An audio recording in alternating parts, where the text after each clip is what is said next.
Blok 3 mü Ati mi? Ati. Ati mi Keşfilo mu? Ati. Ati mi Uzi mi? Uzi. Uzi mi Şam mı? Abi şimdi Şam daha iyi ama Uzi daha popüler. Şam diyelim. Şam mı Motive mi? Motive. Motive mi Jack mi?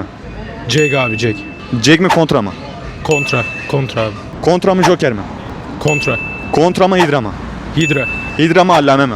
Abi Allame. Allame mi Sansa Salvo mu?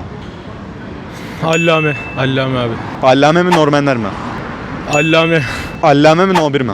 No 1 abi. No 1. No 1 mi Defkan mı? Defkan. Defkan daha iyi abi.